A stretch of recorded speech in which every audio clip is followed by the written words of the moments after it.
Terima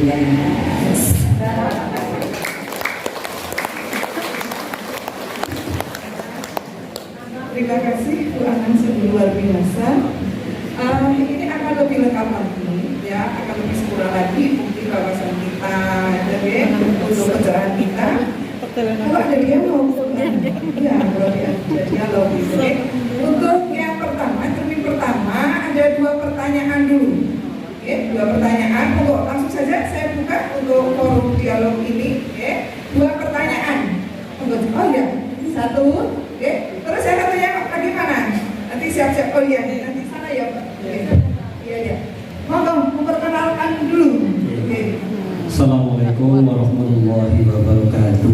Waalaikumsalam warahmatullahi wabarakatuh. Wahyudin dari Gunung Puncak dekat Dieng.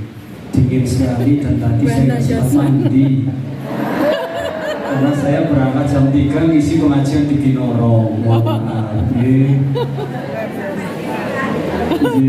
Tapi masih ganteng kan Ibu?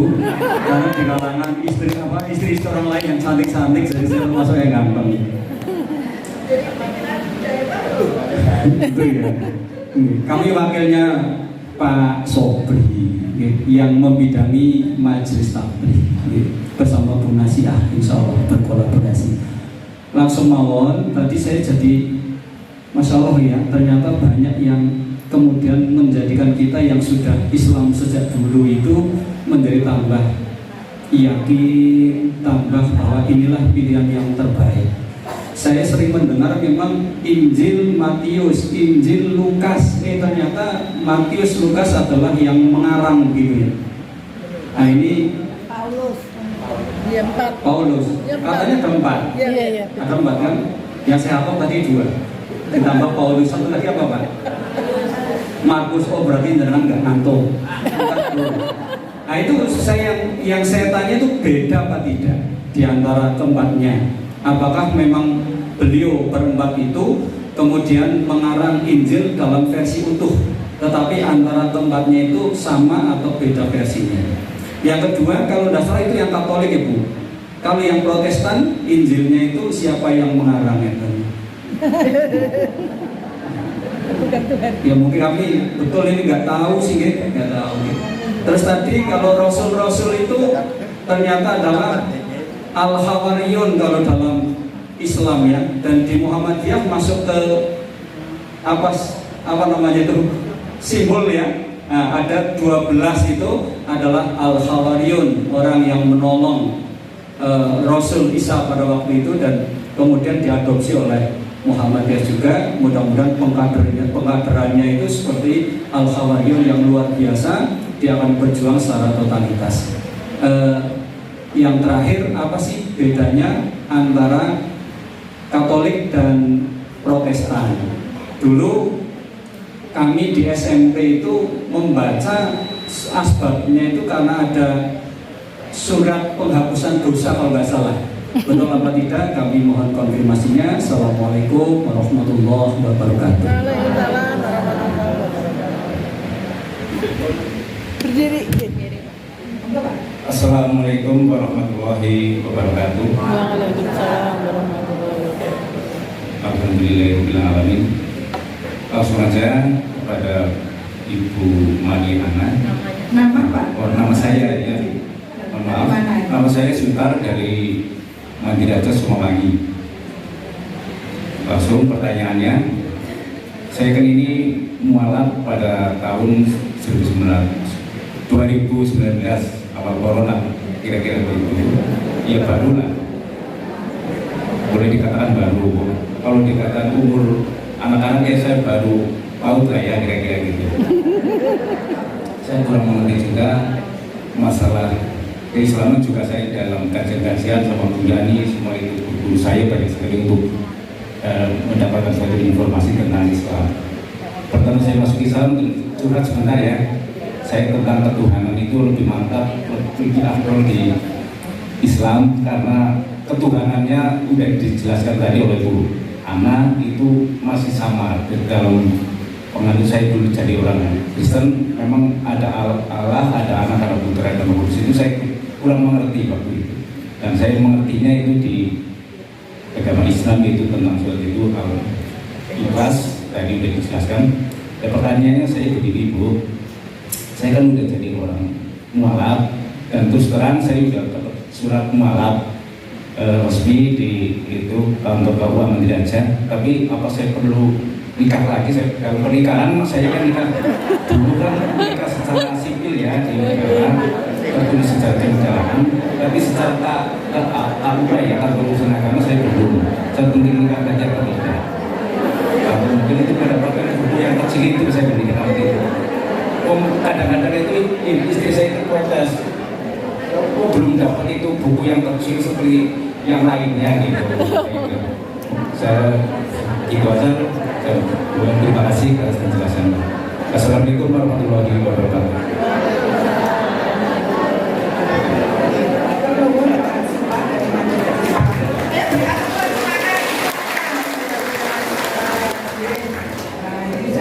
Nambah wawasan untuk kita semuanya. Nanti akan dijawab langsung oleh Bu Ana. Monggo.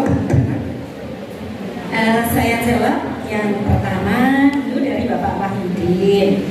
Injil itu saya sekali lagi mereka pembaca Injil itu kalau di gereja sekarang masih menggunakan istilah seperti yang saya ucapkan dulu atau enggak saya tidak tahu. Tapi kalau saya dulu inilah Injil Yesus karangan ada Markus. Nah suatu saat nanti ganti Injil Matius, ganti lagi Lukas, ada Yohanes. 4 itu pengarangnya Injil. Apakah sama? Dalam masalah ketuhanan itu sama.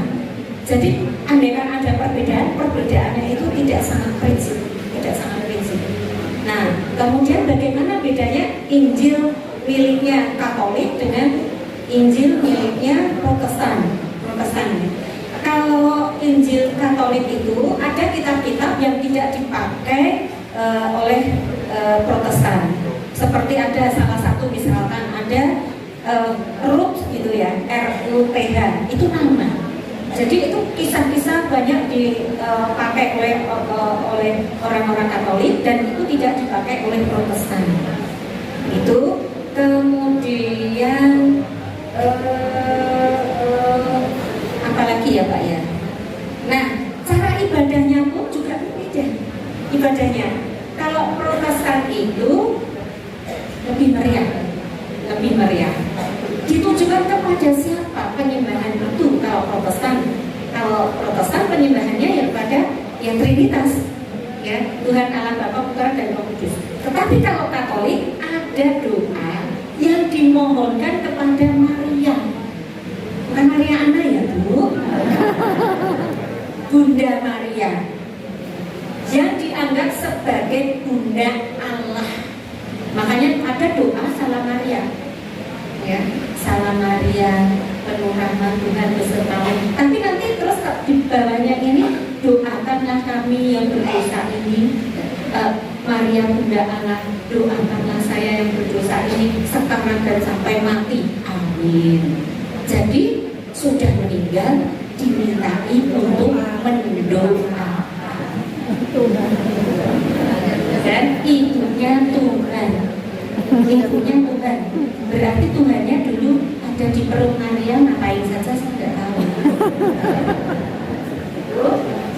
Itu bedanya Protestan dengan Katolik ya, bisa menjadi protes kan. Protes itu kan karena Protestan itu karena protes. Ya salah satu diantaranya itu tadi yang diprotes. Tadi Bapak ngendika apa ya Pak ya, pengakuan dosa. Nah itu juga itu semua itu ibadah itu dikemas sedemikian rupa oleh oknum. Di dalam Alkitabnya sendiri itu nggak ada pengakuan dosa. Itu baru salah satu ibadahnya.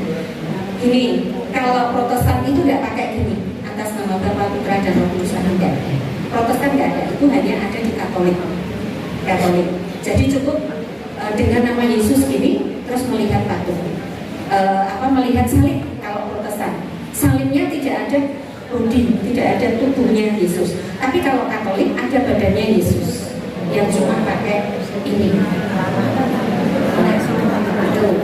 Nah, itu mengenai atributnya ya, atributnya. Kemudian apalagi sih yang diprotes? Pastor, ya sejajar Protestan dengan Katolik kan duluan Katolik. Ya. Pastor, imamnya itu kan tidak boleh punya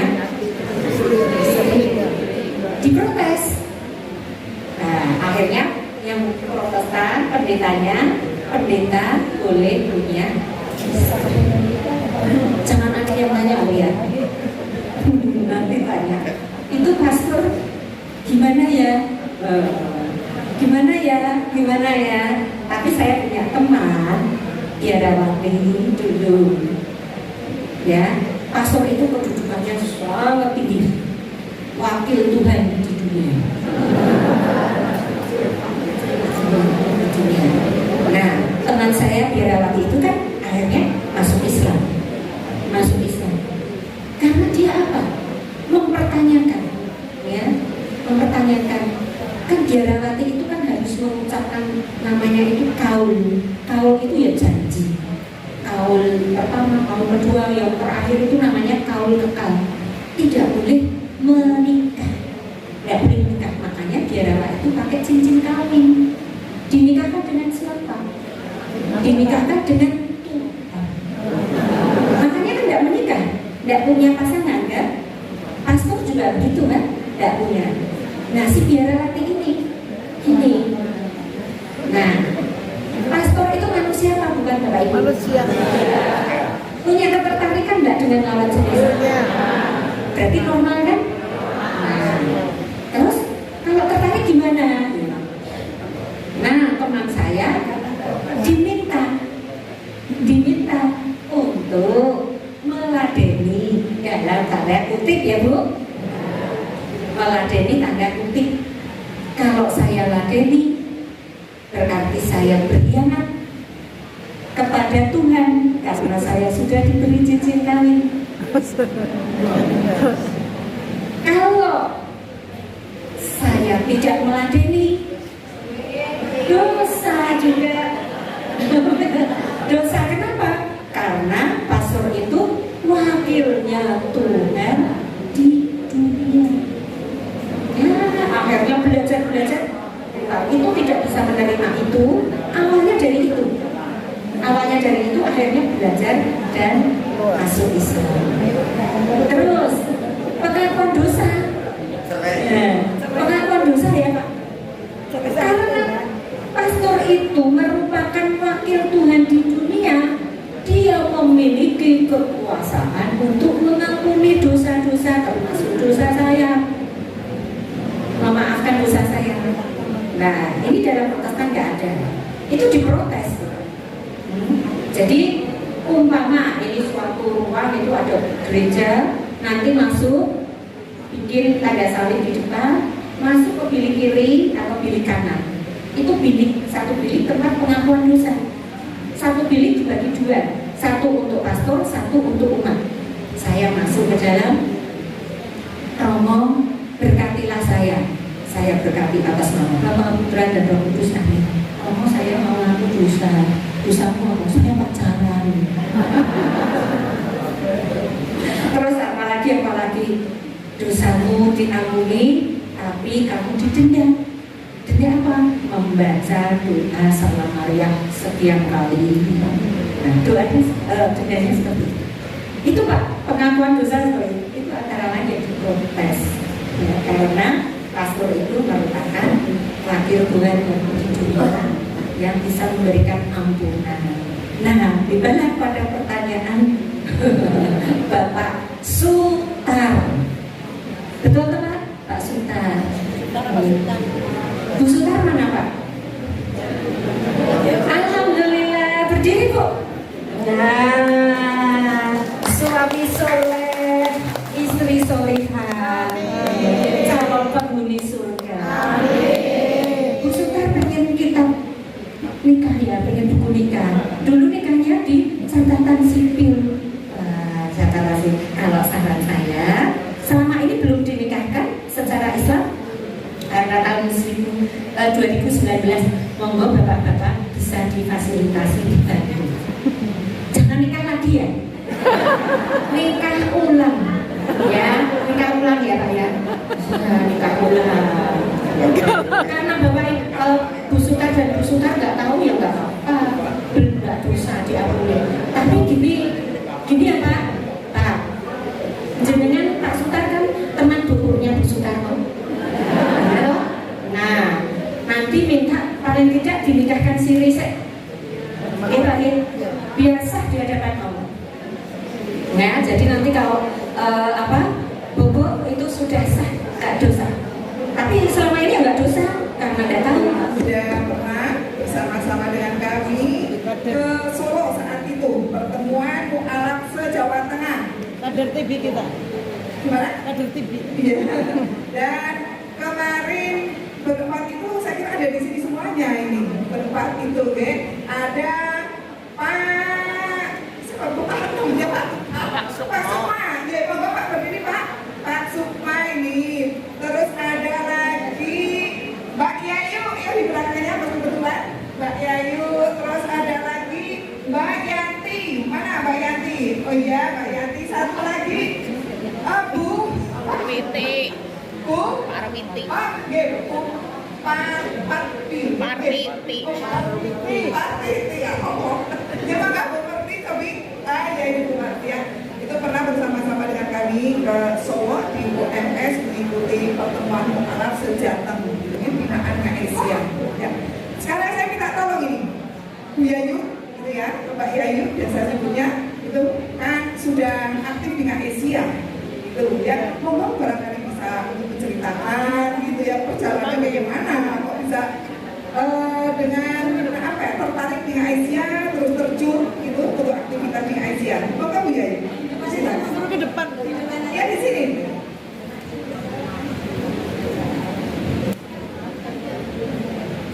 Bu Yayu. Ya, tangan dulu ya. Nggak kelihatan dari belakang. Ini kita bersih pakai TV. Bismillahirrahmanirrahim.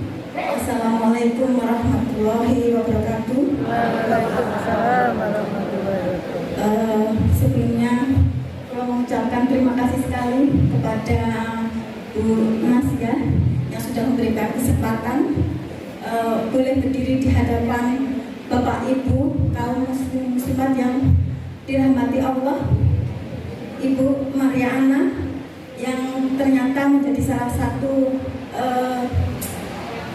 motivator buat saya yang dengan waktu kita di Solo itu menjadi tambahan semangat terus terang, semakin jadi yakin karena saya kebetulannya sama dengan Ibu Maria Ana.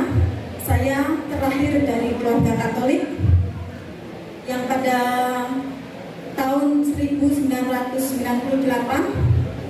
qadarullah saya bertemu dengan seorang laki-laki Bu yang kebetulan beliau adalah seorang muslim karena waktu itu beliau adalah seorang tentara dan dalam kedinasan itu ketika menikah tidak boleh berbeda agama. Pada saat itu sebenarnya saya tidak punya harapan bahwa saya akan bisa menikah dengan beliaunya, tetapi Tuhan Allah Subhanahu wa Ta'ala waktu itu menuntun dan memberikan kemudahan sehingga saya bisa menikah pada saat itu. Tapi terus terang Bu, selama 3 tahun saya merasa bahwa saya tidak mempunyai agama karena saya tidak bisa sholat, saya tidak bisa menjalankan apa yang menjadi kewajiban sebagai seorang muslim karena pada saat itu mungkin suami masih menjaga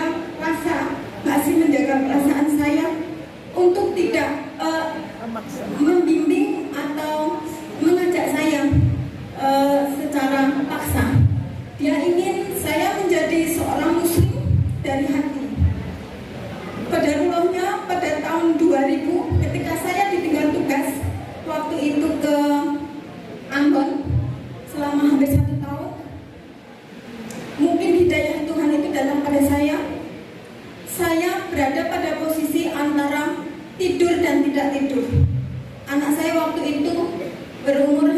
tahun, saya melihat dia tidur karena saya sendirian waktu di batalion itu. Kita sebagai istri tentara ketika ditinggal tugas tidak boleh pulang dan harus tetap di asrama sendiri, jauh dari orang tua, jauh dari saudara, jauh dari suami. Dan saat itu Bu, saya melihat anak saya. Dalam hati saya begini, anak ini sudah mulai bisa bicara dan dia akan bertanya, Ibu, kok Ibu tidak pernah sholat atau kok Ibu tidak seperti yang lain? Dan saya berpikir begini Bu, apa yang akan saya jawab pada anak saya? Padahal saat itu saya betul-betul dalam posisi sendiri. Dan ketika saya pikirannya mungkin pada saat itu tidak dalam keadaan tenang, yaitu antara tidur dan tidak tidur, saya seperti bermimpi didatangi entah itu siapa saya tidak tahu, dengan pakaian jubah putih dengan bersinar, dan dia mengulurkan tangannya seperti ini Bu, ayo monggo saya bantu. Dan saya seperti tersadar, terus saya takut mati Bu, terus terang. Pada saat itu saya ketakutan, saya takut sekali kalau sampai saya meninggal saat itu, saya mau dihukum cara apa? Karena secara Islam saya belum mendalami, kembali kepada agama saya semula itu tidak mungkin. Pada saat itu hati saya langsung terketuk, saya buka yang namanya mahar dari suami saya. Itu ada seperangkat alat sholat dan Al-Quran. Dari situ saya buka, saya cek, baru saya buka setelah 3 tahun itu Bu. Terus dari situ saya akhirnya membeli buku namanya buku tuntunan sholat itu. Saya pelajari sendiri dengan tertatih-tatih ya Bu, karena tidak ada yang saya saat itu saya juga mau bertanya malu karena di batalion ya tahunnya saya Islam dan semuanya kan sudah sudah caranya sudah dewasa semua dan ada perasaan malu saat saya untuk bertanya. Jadi saya belajar sendiri Bu. Sholat pertama yang saya lakukan adalah menghadap buku dalam sholat itu. Yang sebisa-bisa semampu saya waktu itu. Bahkan ketika saya memakai mukena pertama kali, ada perasaan yang tidak bisa saya lukiskan Bu. Karena waktu dulu ketika saya melihat mukena itu takut kan putih-putih yang tidak sekarang sih mukena macam-macam gitu. Kalau dulu kan memang identik dengan TikTok ya. Saya takut. Tapi saat itu memang hidayah itu memang harus sudah saya dapat. Saya belajar Bu, semampu sebisa. Ketika membaca Al-Fatihah belajarnya saya buka gini. Ketika saya sujud saya juga buka begini. Saya rasa Allah yang tahu apa yang ada dalam niatan hati saya. Sampai akhirnya suami saya pulang dari tugas dan dia melihat. Karena ketika saya ditinggal itu saya belum sholat nih. Ketika pulang saya kok sudah sholat. Dia cuma diam. Saya cuma dipeluk dan saat itu saya cuma minta tolong saya dibimbing. Dan setelah itu saya menjalani Islam juga ya sudah hanya melaksanakan sholat. Yang saya tahu adalah bahwa orang Islam itu harus sholat. Ada beberapa yang harus saya laksanakan seperti puasa dan sebagainya. Dan itu saya jalani selama bertahun dari tahun ke tahun berikutnya. Dan titik balik dari hidayah kedua yang saya dapat dari perubahan besar dalam hidup saya terjadi lagi di tahun 2018 Bu. Ketika saya dipertemukan dengan ibu-ibu dari Aisyah, itu menjadi titik balik kedua dalam hidup saya. Dan saya lebih meyakini bahwa saya punya tujuan. Ketika saya menjadi Islam, saya punya tujuan. Yang tadinya saya hanya hablum minallah saja, dan dengan manusia di sekitar saya kurang. Maksudnya itu tidak ada rasa kering di hati saya. Tapi ketika Allah mengizinkan saya bertemu dengan Bu Sri Sumarni, itu adalah titik balik saya. Dan saya bisa bermanfaat buat sesama. Dan dari Aisyah saya jadi tahu tujuan hidup saya, tujuan akhirat saya seperti apa. Dan alhamdulillah saya menjalannya sampai dengan hari ini.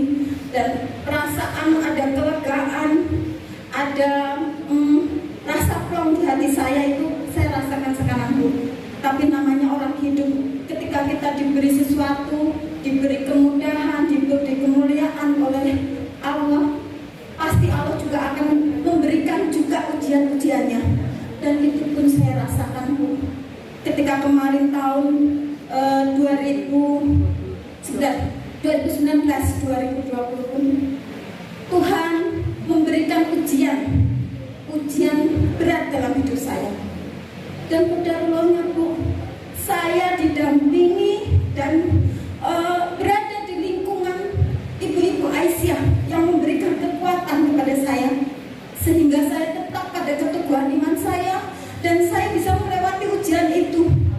Dan alhamdulillahirabbil alamin, saya berterima kasih sekali kepada Mbak Ria dan Mbak Tuti. Itu adalah pengurus toko kita. Mereka adalah teman curhat saya dan mereka adalah salah satu yang memberikan ketenangan dalam hidup saya ketika saya mengalami ujian badai hidup. Mereka lah yang memberikan pencerahan, memberikan ketenangan, menguatkan, menggenggam saya dengan iman Islam saya.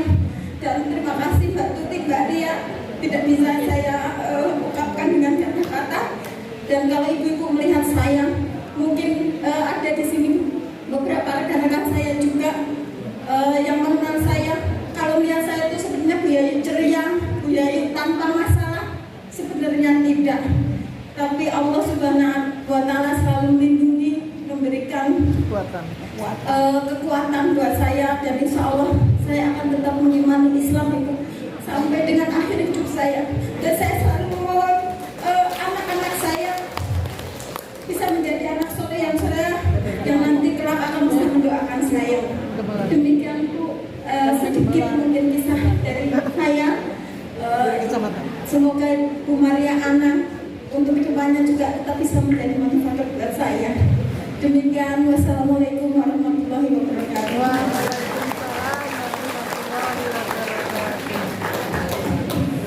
Ya Allah, luar biasa nih testimoni dari Mbak Yayu, Karti Ningsih.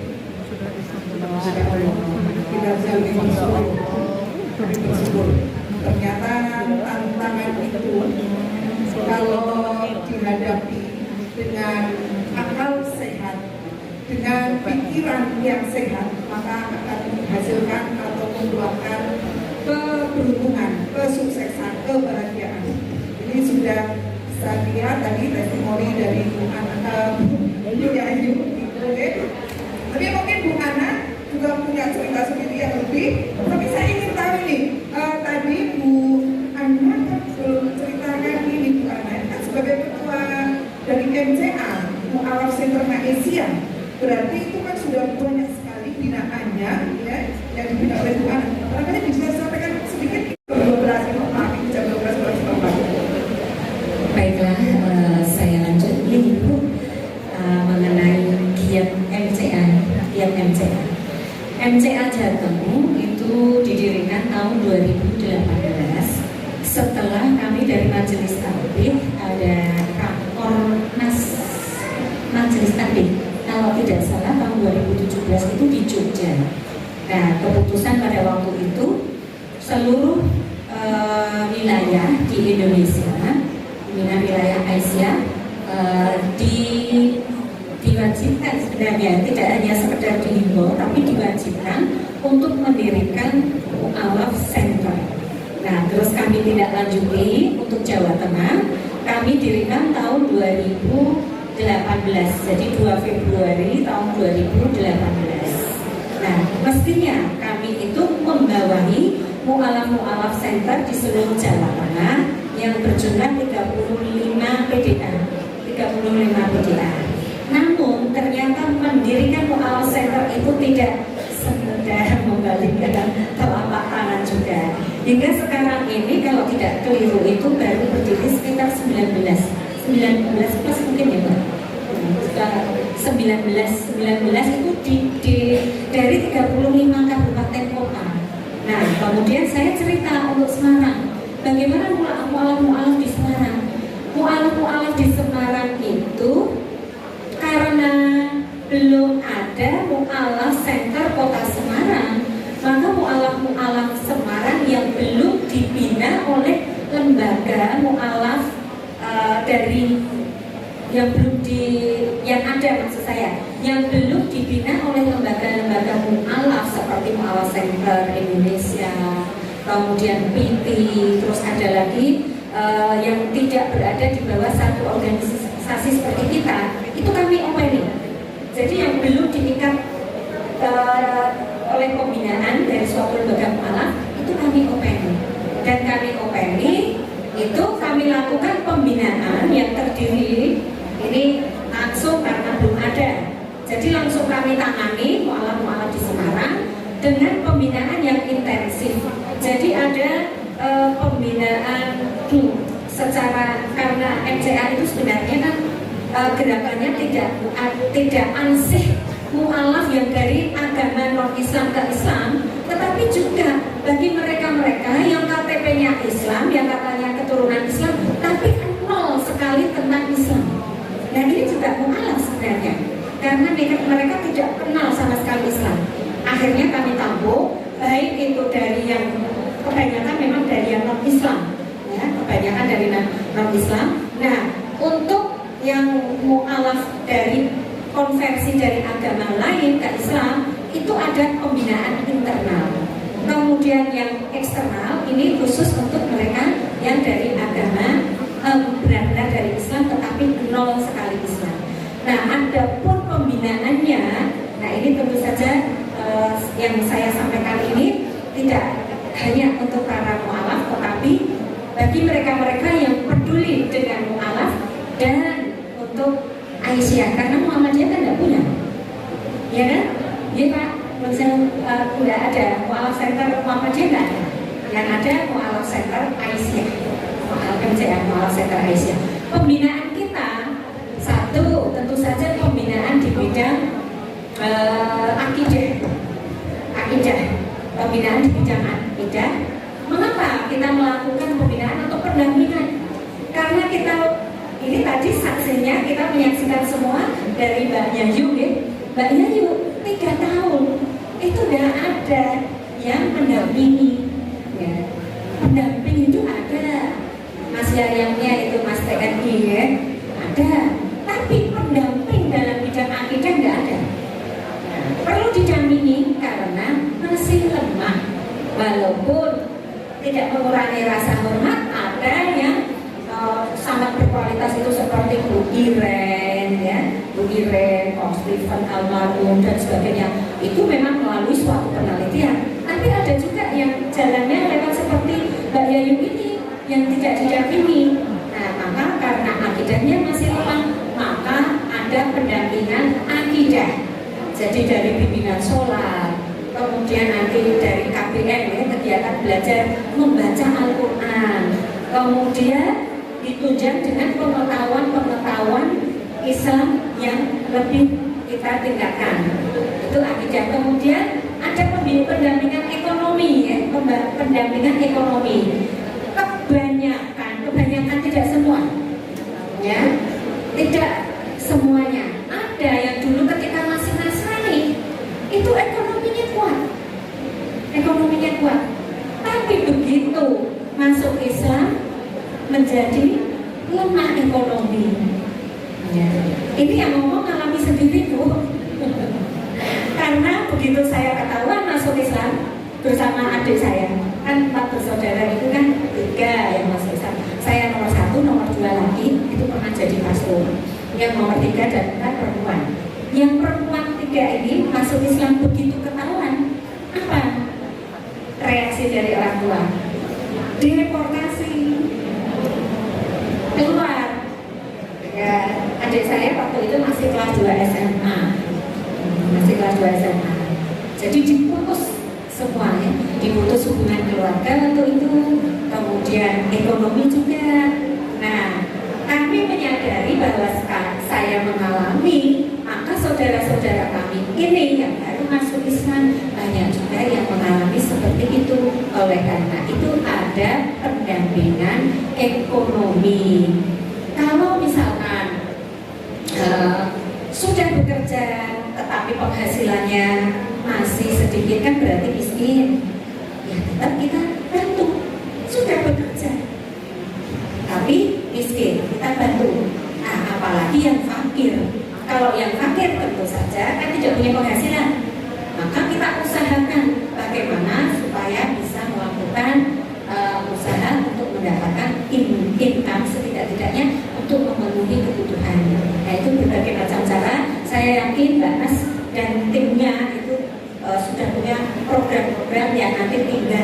gelundung. Tinggal duduk, pendampingan ekonomi. Nah, kemudian pendampingan sosial. Pendampingan sosial. Ya, untuk pendampingan sosial tentu saja dibuat komunitas. Kan? Ini divisi yang baru, nanti namanya kan 4 divisi, tetapi divisinya namanya bukan PMDK seperti selama ini. Selama ini kan pembinaan mualaf dan dakwah khusus. Divisinya sekarang divisi tabligh digital dan komunitas. Ya, ini yang baru.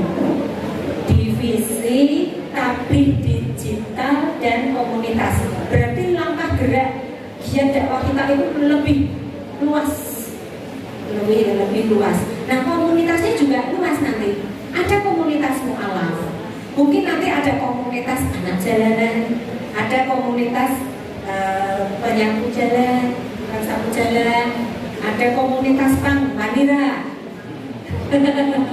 Kalau saya berani pensiunan. Insya Allah nanti kami juga akan mencoba di situ. Jadi komunitasnya, jadi pendampingan sosial dibuat komunitas-komunitas, nanti dibuat kegiatan-kegiatan apapun yang itu bisa meningkatkan kualitas mu'alaf sebagai seorang muslimah yang mulia di mata Allah. Cukup ya, Mbak Nas?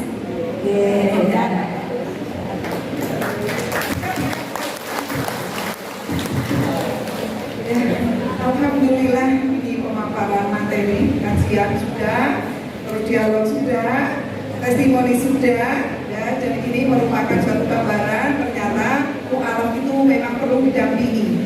Ya, nah, insya Allah ibu-ibu dan bapak-bapak ya yang sudah rapuh di sini dan mungkin juga yang belum rapuh, insya Allah ini akan ditindaklanjuti bapak ibu, ya, dari mu'alaf, baik itu yang sudah mapan maupun yang belum, karena semuanya untuk saling mensupport, gitu, ya, untuk saling mensupport, ya, baik itu nanti pendampingan secara ekonomi, sosial maupun ada apa ya keterampilan yang lain seperti itu. Ya. Insya Allah nanti ada pertemuan lagi di bulan Syawal. Report Bapak Ibu? Ya, oke ya, insya Allah di bulan Syawal pertemuan lagi. Saya lewat biasa dari pimpinan cabang Aisyah nanti akan menemui ibu-ibu dan bapak-bapak semuanya. Ya. Ini sudah jam 12. Ya, pas ya. Dan dulu, terima kasih Bu Maria Ana, Bu Maria Lutfi atas pencerahannya. Mudah-mudahan menjadi amal soleh, apalagi ini di bulan Ramadan, mudah-mudahan lebih bermanfaat dan lebih berkah untuk kita semuanya. Amin, amin ya rabbal alamin. Terima kasih semuanya. Ini belum ditutup, tapi akan saya kembalikan lagi ke MC dari saya.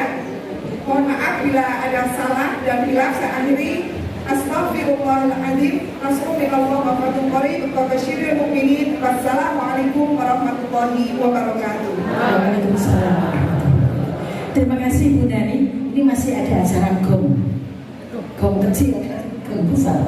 Kepada saudari-saudaraku seluruhnya, khusus banget untuk teman-teman yang baru bergabung seiman dengan kita.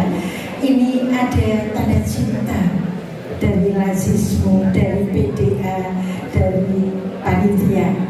Pertama Ibu Setiawati dari Angkasota, kedua Ibu yang sering dari Kabupaten, ketiga Ibu Alis S dari Bumi, keempat Ibu Agung Sanjaya dari Bulan dan Bapak Irfandi dari Jawa. Kemudian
Assalamualaikum warahmatullahi wabarakatuh.